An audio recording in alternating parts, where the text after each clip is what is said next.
everybody, welcome to another Case Closed Reviews for a huge show, as I am Alan Mendez, otherwise known as Hisui. I am Kate, otherwise known as Narataki. And we are from ReverseThieves.com, and you can get other podcasts as well as wonderful blog posts at ReverseThieves.com.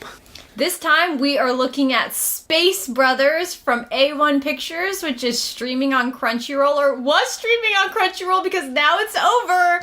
99 episodes worth of mostly amazingness. It's almost hard to know where to start with such a long and thoughtful series. I guess I was really struck over the course of the episodes to come to find out that, you know, the story isn't just about two brothers, Muta and Hibito, who are training to be astronauts / are astronauts, but it's also about, you know, Muta and Kenji. It's about Jay and his brother who are much older and have gone to space. Like, there's all these sets of brothers, both blood related and just bonded throughout the course of the story, which I thought was really nice. It was interesting to see when you'd be like, oh, they're also a set of space brothers. Because everybody has this connection that's related to space. That's what, you know, connects all these people throughout the series. I was trying to think about today, there's definitely a lot about Hibito, but the main character is Muta, I think, because especially in the beginning, I mean, we go a very long time before Hibito is not just sort of like a peripheral character for Muta. So I was thinking it's like 70-30 split there, because then we do get a lot of Hibito's story as we go on later, but kind of the catalyst for the show is Muta being fired and then re-pursuing his dream of space. Well, I feel like Muta has such a full start that they almost could not bring in Hibito as a secondary protagonist until Muta had caught up to the point where they could switch back and forth without Hibito basically shining too bright. Ooh, good point. Because if Hibito had been there all the time, like, Muta would have just seemed so less significant. But we kind of get to see Muta really go from zero to hero and never fully get to hero.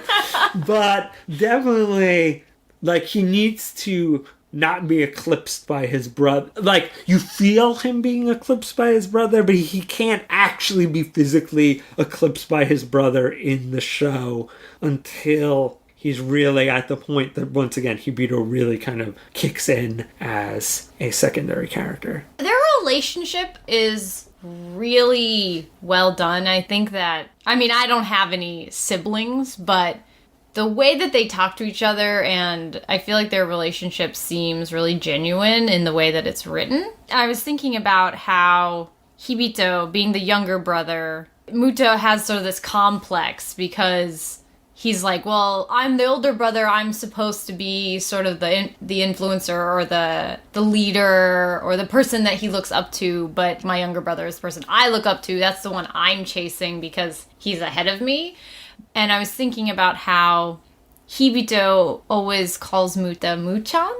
Just a name like that, I feel like it kind of represents a little bit of their relationship, which I just hadn't thought about it until recently, because whenever I think of other characters talking to their brothers, their older brothers, you know, I think of them saying either Onisan or Aniki. He calls him Muchan. I think it's also really telling that, I forgot his name, but basically the guy we nicknamed Shonen Jump protagonist, you know, the purple-haired guy who also becomes an astronaut with him, how basically when he's trying to, like, rib Muta, he's always like, so older brother Chan. He definitely senses that kind of dynamic and always uses it, even when they're actually friends, as just like a little poke dig at him. But Muta is just, I feel as though there is nobody that you want to succeed more than Muta. Like, I can't even think of a character, you know,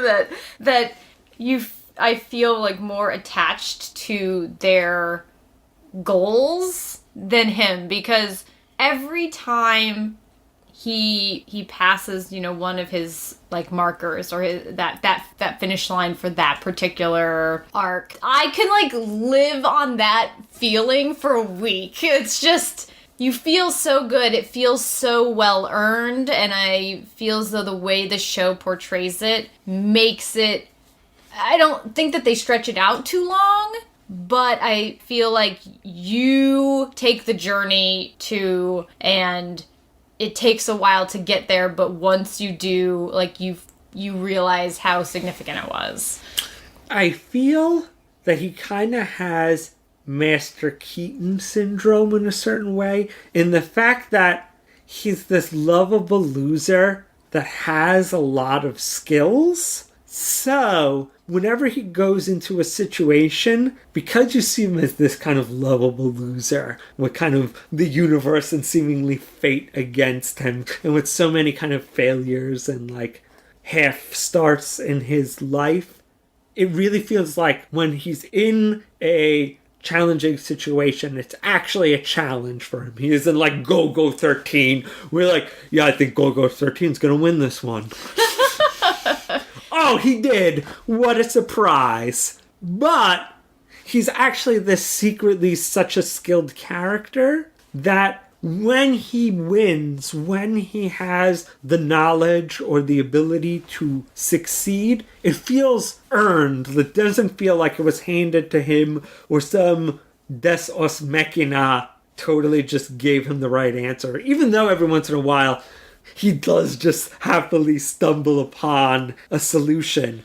Most of the time when he wins, when he makes an accomplishment, it does feel earned. And it's usually the things that he's given or the things that he lucked into is usually maybe like part 6 of a 12-part thing. And it's kind of almost like a karmic. He had these 8 really bad setbacks. So this one little like fate giving him this one lucky break seems to balance out the other 8 bad breaks he got before it.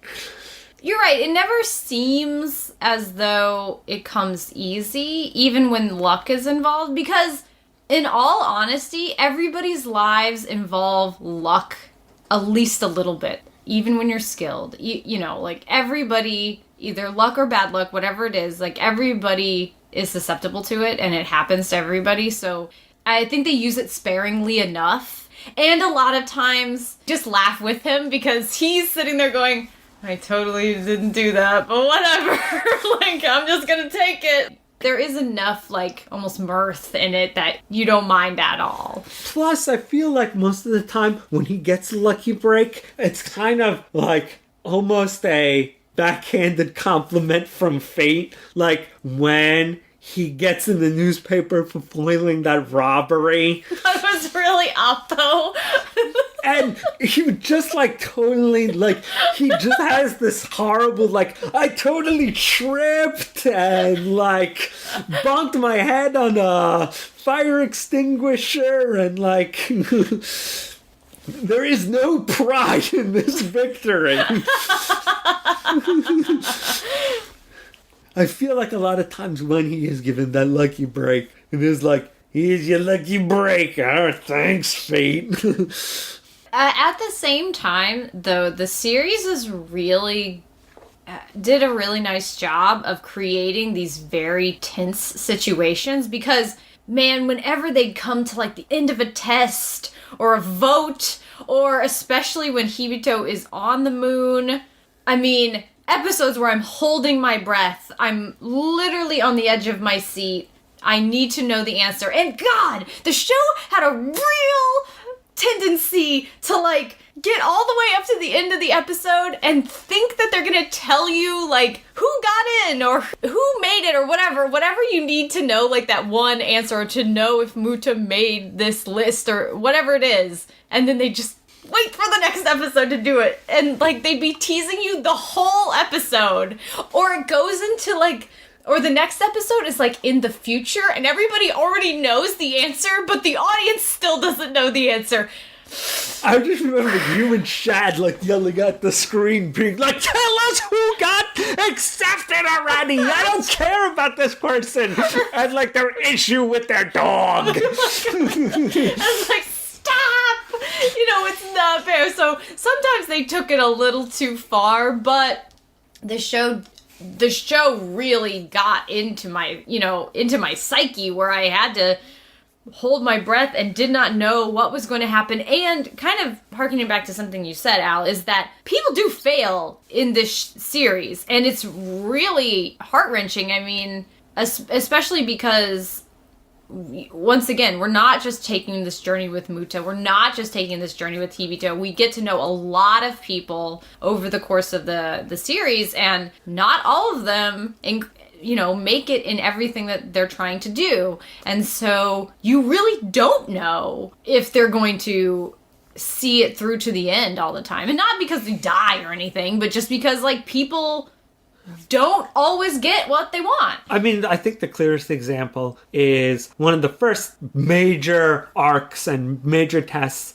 is all the astronaut candidates are... At JAXA, you mean? Yeah, JAXA are thrown into 3 different teams. And, Muda and Kenji are in one team and a bunch of other people are in other teams. And when you really get to know Muda's team, some of them are jerky and some of them are really cool. And when some of them are accepted, you're like, yeah! And then when some of them are not accepted, it is kind of, heartbreaking for some of them, because you really kind of, got to love those characters. And then you see that, like, sorry, you're not going to be an astronaut.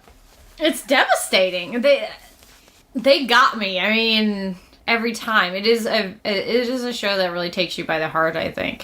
But I feel like it's also good to just remind me of having callbacks, like one of the people who basically, it was pretty much like their last chance to be an astronaut, and then they fail, and it's like they have like a smile on their face, but you know that they're like devastated, and everybody's like, fuck, man, you were a good guy, why didn't you become an astronaut? And then like 20 episodes pass, and you kind of like don't remember them as much anymore. And then when they pop back up in the show, you're like, oh yeah, it's that guy. Yeah, it does feel good. It also makes it seem like people's lives go on, and it's not like they don't become an astronaut and then they become bums on the street and they never like have a family or friends or do anything else ever again. Like, people pick themselves up and they do something else, and hopefully they can feel fulfilled or successful in something else.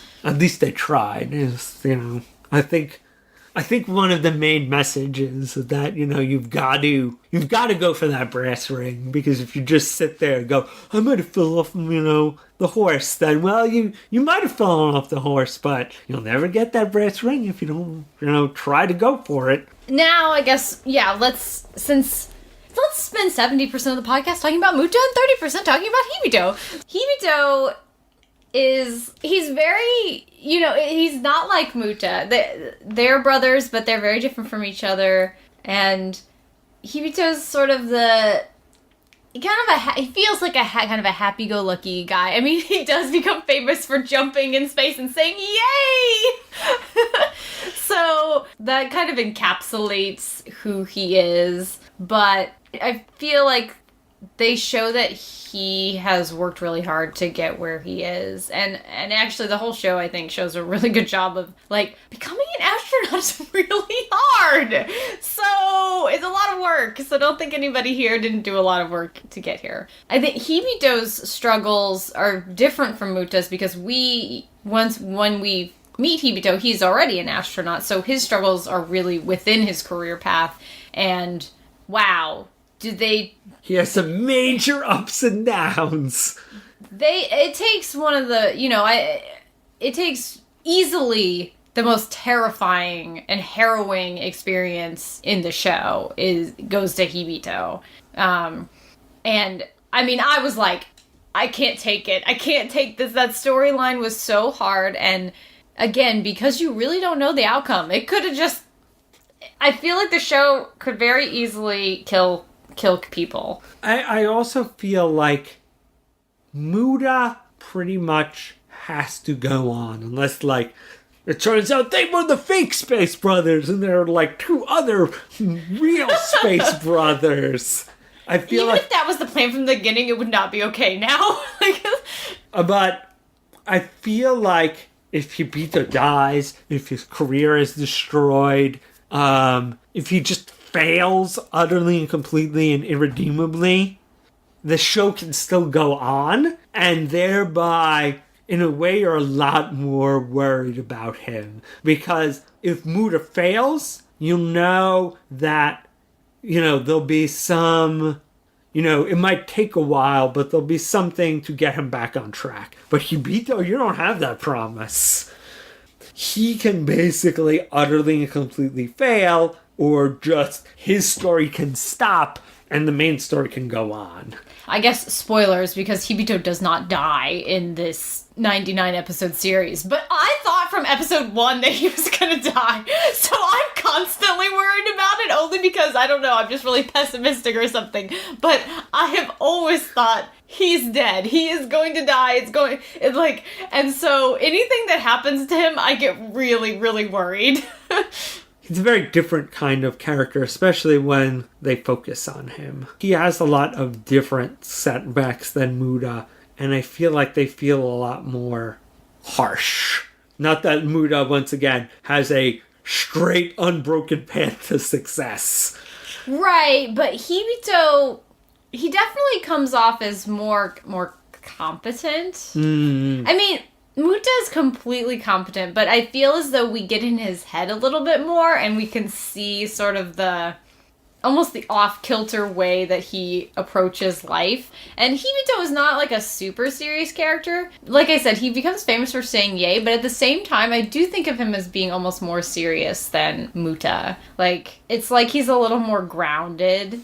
Despite the fact that he comes off as a more effervescent character. Yeah, I feel like they've done a nice job of really rounding the characters out to be whole people. Although I wonder, you didn't play it. When I was on with Basil on the Awesome Cast, we were talking about Phoenix Wright in his own games, or in other games that don't solely focus on him. And it's funny that when Phoenix Wright is the point of view character, he comes off as so goofy because we see inside his head and we see him basically like, I have no flippin' idea what to do.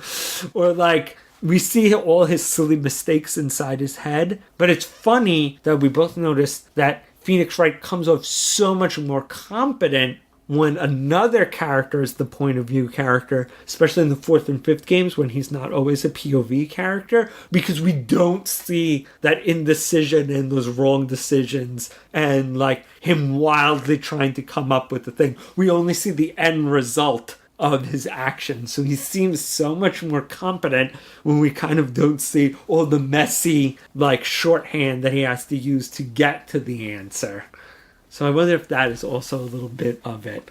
I mean, we do spend a lot of time not with Hibito, but at the same time, I feel as though, especially in the middle of the series, we have whole arcs where he's our point of view. So I do think we get to know him better, and he is like rounded. But even when we're in his head, it's just not the silliest place. Like I mean, it's almost like.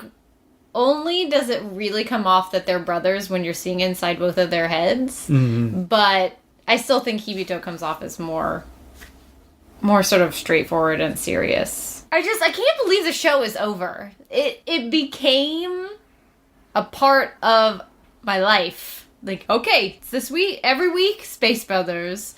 And it just seemed like we were like, all right, 26 episodes, still going on, 52, still going on, 74, still going on. And then, like, when 99 came, it almost, like... I didn't think it possible at that point. So, I mean, I know there's going to be a movie later on, but, yeah, it just seems so weird to be like, so no Space Bros next week. That's... I know. It's the only thing I won't miss is hibbett. I don't understand. I really don't understand what they were doing. It was awful. There was like racist caricatures in it. And then they stopped it, and it was like, okay, they've obviously gotten the message that this is horrible. And then for some reason, they brought it back for like a couple of episodes, and then it went away again. And then it had to crop up in episode 98! 98! To remind me of how much horrible was there. I mean, fortunately, it's at the end of the episodes, so... I mean, I skipped it most weeks. I ran away. Kid was like, hibbett, going downstairs, see you guys. Yeah. If we're watching something, I'll just come up after it's over. Bye. After like 10 episodes of it or whatever, I couldn't do it anymore. I guess the last thing we should talk about, since we've spit on hibbett, is what did you think of the ending? Because it does kind of come... It ends one part of a story rather quickly, and it seems to come in the middle of another. I don't know, it seemed like the end of an arc to me. They did have to speed it up. Like, the last episode goes by very quickly and jumps from Muta sort of like, oh, is he doing an okay job at, this new task or not? I'm not sure. Okay, he seems like he's getting a little more competent. Okay, it's fine, it's done. It's cool. I feel like the Hibito story is completely finished. Like, that felt like, boom. But the Muta part basically is all but, and the narrator comes in and gives you like the next 5 chapters. I guess I felt like that part of his story was completed. I do see what you mean that there is a little bit more because obviously he has to help them come back from space, but I feel like he is tasked with it. Because there was this wonder if he was going to be able to do that task, to be a part of it, because he kept screwing up. But he stopped doing that, and he proved himself, and then so I feel like it was still kind of an ending. Like, a kind of a stopping point. I felt like it was a good stopping point. I really hope that they'll come back with another season and, finish the story, whatever it may be. If it's another 99 episodes, that would be completely fine with me. I thought it was a good stopping point, although it seemed as though they didn't know they were going to stop there quite soon enough, maybe. Yeah, I do feel like they did hit a parking brake, but it wasn't like, deal breaker, this was the worst place to ever end. I feel like, I do wonder if they were not fully aware that this was going to be the place that they had to stop, and maybe, I do wonder if they thought they were going to get, like, maybe another few episodes, and they're like, all right, as long as we finish this part really well, and this part kind of okay, and, basically tell you there's going to be more, go read the manga. That's the best we can do.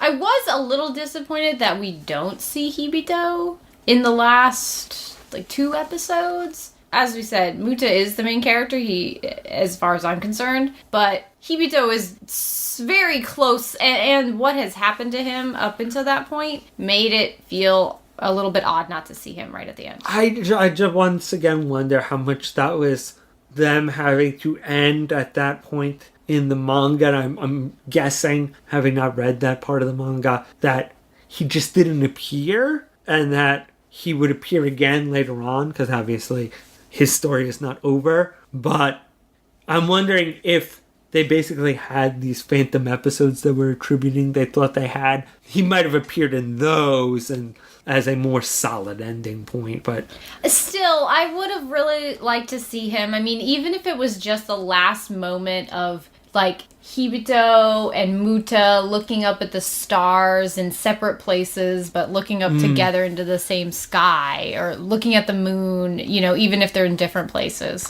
That would have been enough for me. I just feel like the last time we saw him, he was in a really bad place. And even though we know that he has spoken to Muta, it just felt like we needed just to see him, for us to know that he was okay. You didn't need a 10-minute soliloquy, you just needed him to be animated one more time, even in a non-speaking role. Exactly. But this show it was brilliant. It was wonderful. Every minute, except for the hibbett parts. And, the feels! Oh my god. I mean, I will admit that I wept several times. And there's more tears to come, man. When there's more, it's gonna be even worse. a lot going on. So if we didn't like spoil the show for you or something, I really highly recommend watching it. It never disappointed. And there's a bunch of stuff that we haven't mentioned. And once again, there are a bunch of characters. I mean, Muda is going to pull through, but there are a lot of characters that you get invested in. And like I said before, not all of them get to get their dreams or get the dreams that were initially given them. So, you will be like, oh, this guy's definitely going to become, he doesn't become an astronaut. Oh, yeah, so there's a lot to still be explored there. All right, see you guys next time.